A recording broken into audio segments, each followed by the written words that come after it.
नमस्कार, प्रादेशिक समाचार के साथ मैं उदय शंकर झा। पहले मुख्य समाचार। प्रधानमंत्री नरेंद्र मोदी ने 13 से 15 अगस्त तक देशवासियों से हर घर तिरंगा अभियान में शामिल होने का किया आग्रह। कहा, मधुमक्खी पालन और शहद अभियान जैसी पहल से किसानों की बढ़ी आमदनी। पश्चिम बंगाल की पुलिस ने झारखंड कांग्रेस के 3 विधायकों को किया गिरफ्तार। हावड़ा जिला अदालत ने भेजा 10 दिनों की रिमांड पर। राष्ट्रमंडल खेलों में टीम इंडिया को मिला 5वां पदक। जेरेमी लाल रिनुंगा में भारोत्तोलन में जीता गोल्ड मेडल। और मौसम विभाग ने राज्य के लगभग सभी हिस्सों में 6 अगस्त तक मेघ गर्जन और वज्रपात के साथ हल्के से मध्यम दर्जे की बारिश होने की जताई संभावना। और अब समाचार विस्तार से। प्रधानमंत्री नरेंद्र मोदी ने आजादी के अमृत महोत्सव के जन आंदोलन का स्वरूप लेने पर प्रसन्नता व्यक्त की है। आकाशवाणी से मन की बात कार्यक्रम में श्री मोदी ने कहा कि इस महोत्सव से संबंधित विभिन्न कार्यक्रमों में जीवन और समाज के हर क्षेत्र से जुड़े लोग शामिल हो रहे हैं। उन्होंने कहा कि मन की बात की इस कड़ी का विशेष महत्व है क्योंकि भारत शीघ्र ही अपनी आजादी के 75 वर्ष पूरे करेगा। गुलामी से मुक्ति की वो तड़प, पराधीनता की बेड़ियों से आजादी की वो बेचैनी कितनी बड़ी रही होगी। वो दिन जब हम लाखों लाख देशवासियों को आजादी के लिए लड़ते, जूझते, बलिदान देते देख रहे होते। जब हम हर सुबह इस सपने के साथ जग रहे होते कि मेरा हिंदुस्तान कब आजाद होगा। और हो सकता है हमारे जीवन में वो भी दिन आता जब वंदे मातरम और भारत माँ की जय बोलते हुए हम आने वाली पीढ़ियों के लिए अपना जीवन समर्पित कर देते, जवानी खपा देते। श्री मोदी ने शहीद उधम सिंह की आज पुण्यतिथि पर श्रद्धांजलि अर्पित करते हुए कहा कि उन्होंने अपना सर्वस्व देश के लिए न्यौछावर कर दिया। प्रधानमंत्री ने कहा कि इस महीने एक रोचक प्रयास किया गया है जिसका नाम है आजादी की रेलगाड़ी और रेलवे स्टेशन। इस दौरान उन्होंने धनबाद स्थित गोमो रेलवे स्टेशन की भी चर्चा की, जिसमें उन्होंने कहा कि यहां से नेताजी सुभाष चंद्र बोस की कई यादें जुड़ी हैं। देश भर के 24 राज्यों में फैले ऐसे 75 रेलवे स्टेशनों की पहचान की गई है। इन 75 स्टेशन को बहुत ही खूबसूरती से सजाया जा रहा है। इनमें कई तरह के कार्यक्रमों का भी आयोजन हो रहा है। आपको भी समय निकालकर अपने पास के ऐसे ऐतिहासिक स्टेशन पर जरूर जाना चाहिए। आपको स्वतंत्रता आंदोलन के ऐसे इतिहास के बारे में विस्तार से पता चलेगा जिनसे आप अनजान रहे हैं। प्रधानमंत्री ने हर घर तिरंगा अभियान का भी उदाहरण दिया। यह आजादी के अमृत महोत्सव के तहत आयोजित किया जा रहा है।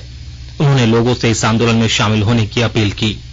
आजादी के अमृत महोत्सव के तहत 13 से 15 अगस्त तक एक स्पेशल मूवमेंट हर घर तिरंगा का आयोजन किया जा रहा है। इस मूवमेंट का हिस्सा बनकर 13 से 15 अगस्त तक आप अपने घर पर तिरंगा जरूर फहराएं या उसे अपने घर पर लगाएं। तिरंगा हमें जोड़ता है, हमें देश के लिए कुछ करने के लिए प्रेरित करता है। मेरा एक सुझाव ये भी है कि 2 अगस्त से 15 अगस्त तक हम सभी अपनी सोशल मीडिया प्रोफाइल पिक्चर में तिरंगा लगा सकते हैं। प्रधानमंत्री ने कहा कि आयुष निर्यात में रिकॉर्ड वृद्धि हुई है और इस क्षेत्र में अनेक नए स्टार्टअप उभर रहे हैं। उन्होंने कहा कि आयुर्वेद में शहद को अत्यधिक महत्व दिया गया है और इसे अमृत बताया गया है। आज शहद उत्पादन में इतनी अधिक संभावनाएं हैं कि प्रोफेशनल्स, पढ़ाई करने वाले युवा भी इसे स्वरोजगार का जरिया बना रहे हैं। प्रधानमंत्री ने भारतीय खिलौना उद्योग की सफलता की गाथा का भी उदाहरण दिया। उन्होंने इसकी सफलता का श्रेय युवाओं, स्टार्टअप और उद्यमियों को दिया। श्री मोदी ने राष्ट्रमंडल खेलों में भारत का प्रतिनिधित्व कर रहे सभी खिलाड़ियों को शुभकामनाएं दी। इसके अलावा प्रधानमंत्री ने कक्षा 10 और 12 के उन विद्यार्थियों को भी बधाई दी जिनके परिणाम इस महीने के शुरू में घोषित किए गए। साथियों, कुछ दिन पहले ही देश भर में 10वीं और 12वीं कक्षा के परिणाम भी घोषित हुए हैं। मैं उन सभी स्टूडेंट्स को बधाई देता हूं जिन्होंने अपने कठिन परिश्रम और लगन से सफलता अर्जित की है। महामारी के चलते पिछले 2 साल बेहद चुनौतीपूर्ण रहे हैं। इन परिस्थितियों में भी हमारे युवाओं ने जिस साहस और संयम का परिचय दिया वह अत्यंत सराहनीय है। मैं सभी के सुनहरे भविष्य की कामना करता हूं। हावड़ा जिला अदालत ने आज झारखंड के 3 कांग्रेस विधायकों डॉक्टर इरफान अंसारी, राजेश कच्छप और नमन विक्सल कोंगाड़ी को 10 दिनों के लिए पुलिस रिमांड पर भेज दिया है। वहीं इन तीनों विधायकों को पार्टी ने अगले 6 वर्षों के लिए निलंबित कर दिया है। कांग्रेस के झारखंड प्रदेश प्रभारी अविनाश पांडे ने आज नई दिल्ली में एक संवाददाता सम्मेलन में इनके निलंबन की जानकारी दी। ये तीनों विधायक पश्चिम बंगाल के हावड़ा में करीब 49 लाख रुपए नकद के साथ गिरफ्तार किए गए हैं। हावड़ा की ग्रामीण पुलिस अधीक्षक स्वाति भंगालिया ने बताया कि इस मामले की जांच अब सीआईडी करेगी। इधर इस मामले में बेरमो के विधायक अनूप सिंह ने भी रांची के अरगोड़ा थाने में एक प्राथमिकी दर्ज कराई है। इस पूरे मामले पर प्रदेश भाजपा और प्रदेश कांग्रेस के नेताओं ने एक दूसरे पर कई आरोप प्रत्यारोप लगाए हैं। पूर्व मंत्री और जमशेदपुर पूर्व के विधायक सरयू राय ने आरोप लगाया है कि झारखंड की राजनीति में भ्रष्टाचार और अनियमितता की गहरी पैठ हो चुकी है। उन्होंने कहा कि अगले 2 दिनों के बाद भ्रष्टाचार से जुड़े कुछ मामलों को वो सबूतों के साथ सामने लाएंगे। श्री राय आज जमशेदपुर में पत्रकारों के साथ बातचीत कर रहे थे। उन्होंने कहा कि मुख्यमंत्री के विधायक प्रतिनिधि भ्रष्टाचार के आरोप में जेल भेजे गए हैं। वहीं उनके प्रेस सलाहकार को भी जांच एजेंसी ने पूछताछ के लिए बुलाया है। इन मामलों में मुख्यमंत्री को अपना वक्तव्य देना चाहिए। स्वास्थ्य मंत्री मनसुख मांडविया ने कहा है कि सरकार ने देश के स्वास्थ्य क्षेत्र के अगले 25 साल की परिकल्पना तैयार की है। उन्होंने कहा कि इससे चिकित्सा पेशेवरों के लिए रोजगार के व्यापक अवसर पैदा होंगे, साथ ही लोगों की बेहतर तरीके से सेवा की जा सकेगी। श्री मांडविया कल नई दिल्ली में अटल बिहारी वाजपेयी आयुर्विज्ञान संस्थान के 4थे स्थापना दिवस और डॉक्टर राम मनोहर लोहिया अस्पताल के दीक्षांत समारोह को संबोधित कर रहे थे। स्वास्थ्य मंत्री बन्ना गुप्ता ने आज रांची स्थित रिम्स में इलाजरत पद्मश्री सिमोन उरांव से मुलाकात की। इस अवसर पर उन्होंने श्री उरांव का इलाज कर रहे चिकित्सकों से बातचीत की और उनके बेहतर इलाज के निर्देश दिए। देश में अब तक 204 करोड़ 23 लाख से अधिक कोविड रोधी टीके लगाए जा चुके हैं। कल 27 लाख से अधिक टीके लगाए गए। केंद्रीय स्वास्थ्य मंत्रालय ने बताया कि 12 से 14 वर्ष आयु वर्ग के लोगों को अब तक 6 करोड़ 69 लाख से अधिक टीके लगाए गए हैं। 8 करोड़ 97 लाख से अधिक एहतियाती डोज पात्र श्रेणी के लोगों को लगाए जा चुके हैं। आकाशवाणी के ताजा तरीन समाचारों के लिए आप हमारी वेबसाइट newsonair.com पर लॉग इन कर सकते हैं। ताजा समाचार Twitter handle @AIR news alerts और Facebook page All India Radio news पर भी उपलब्ध है। आप प्रादेशिक समाचार एकांश के Twitter handle @AIR news _Ranchi और फेसबुक, इंस्टाग्राम पेज तथा YouTube channel AIR news Ranchi पर भी हमारे बुलेटिन सुन सकते हैं। प्रादेशिक समाचार आप आकाशवाणी रांची से सुन रहे हैं। और अब पेश है कोरोना से बचाव के कुछ संदेश। चलो मिलकर एक शुरुआत करें, चलो एक फैसला आज करें, मास्क नहीं तो टोकेंगे, कोरोना को रोकेंगे, चलो एक वादा करते हैं, चलो एक वादा करते हैं, मास्क नहीं तो टोकेंगे, कोरोना को रोकेंगे। भारत सरकार द्वारा जनहित में जारी। कोविड-19 से बचाव और सुरक्षित रहने के 3 उपाय। मास्क लगाएं, 2 गज दूरी है जरूरी, सुरक्षित दूरी रखें, हाथ और मुंह साफ रखें।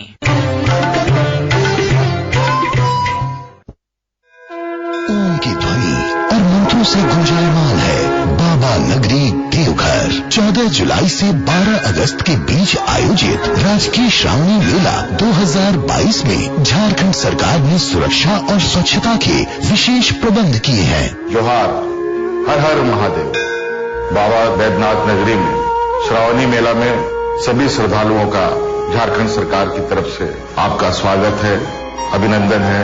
यह बाबा नगरी की महिमा है कि झारखंड के अलावा यहाँ पर देश और राज्य के विभिन्न जगहों से बड़ी संख्या में श्रद्धालु आते हैं। बाबा की असीम कृपा आप पर बनी रहे, आपका जीवन सुखमय हो, ये हम कामना करते हैं। धन्यवाद।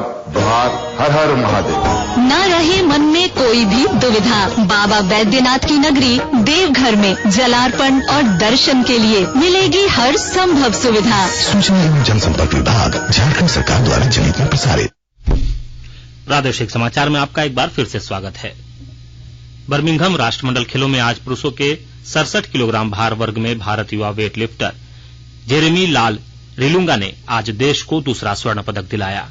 इससे पहले कल मीराबाई चानू ने देश को पहला स्वर्ण पदक दिलाया था। चानू ने भारोत्तोलन की 49 किलोग्राम स्पर्धा में राष्ट्रमंडल खेलों का रिकॉर्ड बनाकर ये पदक जीता। बिंदिया रानी देवी ने 55 किलोग्राम में रजत पदक हासिल किया। अब तक भारत ने इस खेल में 5 मेडल जीत लिए हैं, जिसमें 2 गोल्ड शामिल हैं। राष्ट्रपति द्रौपदी मुर्मू, उपराष्ट्रपति एम वेंकैया नायडू, प्रधानमंत्री नरेंद्र मोदी और खेल मंत्री अनुराग सिंह ठाकुर ने विजेताओं को बधाई दी है। राष्ट्रपति द्रौपदी मुर्मू ने कहा है कि मीराबाई चानू ने राष्ट्रमंडल खेलों की भारोत्तोलन स्पर्धा में स्वर्ण पदक जीतकर एक नया रिकॉर्ड बनाकर इतिहास रच दिया है। एक ट्वीट संदेश में राष्ट्रपति ने कहा कि राष्ट्रमंडल खेलों में भारत के लिए उनके पहले स्वर्ण पदक से देश भर में खुशी और उत्साह की लहर दौड़ गई है। श्रीमती मुर्मू ने कहा कि भारत को उन पर और उनके पदकों पर गर्व है। राष्ट्रपति ने राष्ट्रमंडल खेलों में भारोत्तोलन में रजत पदक जीतने पर बिंदिया रानी देवी को भी बधाई दी है।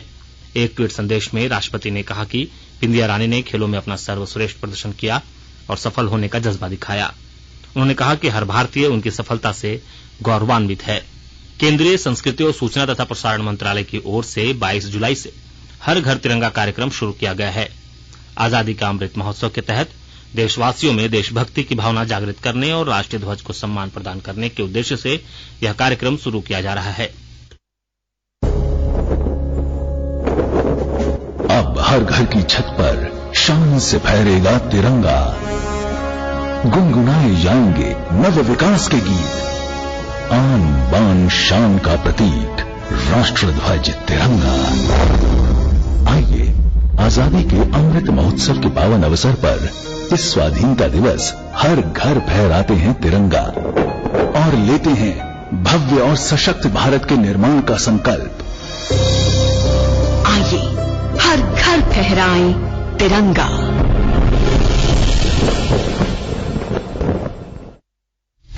दुमका जिले के प्रसिद्ध बाबा बासुकीनाथ धाम में कल सावन की तीसरी सोमवारी को लेकर जिला प्रशासन ने व्यापक तैयारी की है। जिले के उपायुक्त रविशंकर शुक्ला और पुलिस अधीक्षक अंबर लकड़ा ने भक्तों की भारी भीड़ जुटने की संभावना को देखते हुए आज सुविधा और सुरक्षा व्यवस्था की समीक्षा की। पिछली सोमवारी को करीब 1.25 लाख भक्त बासुकीनाथ पहुंचे थे। जम्मू कश्मीर में कड़ी सुरक्षा व्यवस्था के बीच आज सुबह 715 श्रद्धालुओं का जत्था जम्मू के भगवती नगर आधार शिविर से अमरनाथ यात्रा के लिए रवाना हुआ। हल्के और भारी 26 मोटर वाहनों में सवार ये श्रद्धालु अनंतनाग जिले के पहलगांव में नुनवा और गंदरबल जिले के बालतल आधार शिविर के रास्ते बाबा बर्फानी के दर्शन करेंगे। हमारे संवाददाता ने बताया कि इन श्रद्धालुओं में 549 पुरुष, 121 महिलाएं, 7 बच्चे, 36 साधु और 2 साध्वी हैं।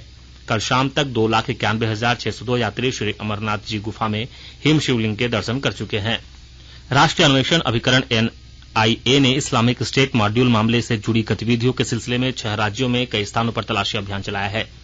जांच एजेंसी ने मध्य प्रदेश में भोपाल और रायसेन जिले, गुजरात में भरूच, सूरत, नवसारी और अहमदाबाद जिलों, बिहार में अररिया जिले, कर्नाटक में भटकल और तुमकुर, महाराष्ट्र में कोल्हापुर और नांदेड़ तथा उत्तर प्रदेश में देवबंद जिले में संदिग्धों के 13 परिसरों पर तलाशी अभियान चलाया। इस कार्रवाई में कई आपत्तिजनक दस्तावेज मिले हैं। पलामू जिले के तरहसी थाना क्षेत्र से पुलिस ने एक ट्रक प्रतिबंधित खैर की लकड़ी बरामद की है। ट्रक के ड्राइवर और खलासी को गिरफ्तार कर लिया गया है। ये दोनों पंजाब के रहने वाले हैं। जिले के सहायक वन संरक्षक रामसूरत प्रसाद ने बताया कि बरामद लकड़ी का बाजार मूल्य करीब 15 लाख रुपए है। मौसम विभाग ने राज्य के लगभग सभी हिस्सों में 6 अगस्त तक मेघ गर्जन और वज्रपात के हल्के से मध्यम दर्जे की बारिश होने की संभावना जताई है। रांची स्थित मौसम केंद्र के वरीय वैज्ञानिक अभिषेक आनंद ने बताया कि इसे लेकर आज से 2 अगस्त तक के लिए चेतावनी भी जारी की गई है और आम लोगों से बारिश के दौरान वज्रपात से बचने की सलाह दी गई है। अंत में मुख्य समाचार एक बार फिर। प्रधानमंत्री नरेंद्र मोदी ने 13 से 15 अगस्त तक देशवासियों से हर घर तिरंगा अभियान में शामिल होने का किया आग्रह। कहा मधुमक्खी पालन और शहद अभियान जैसी पहल से किसानों की बढ़ी आमदनी। पश्चिम बंगाल की पुलिस ने झारखंड कांग्रेस के 3 विधायकों को किया गिरफ्तार। हावड़ा जिला अदालत ने भेजा 10 दिनों की रिमांड पर। राष्ट्रमंडल खेलों में टीम इंडिया को मिला 5वां पदक। जेरेमी लाल रिनुंगा ने भारोत्तोलन में जीता गोल्ड मेडल। और मौसम विभाग ने राज्य के लगभग सभी हिस्सों में 6 अगस्त तक मेघ गर्जन और वज्रपात के साथ हल्के से मध्यम दर्जे की बारिश होने की जताई संभावना। इसके साथ ही आकाशवाणी रांची से प्रादेशिक समाचार का यह बुलेटिन समाप्त हुआ। नमस्कार।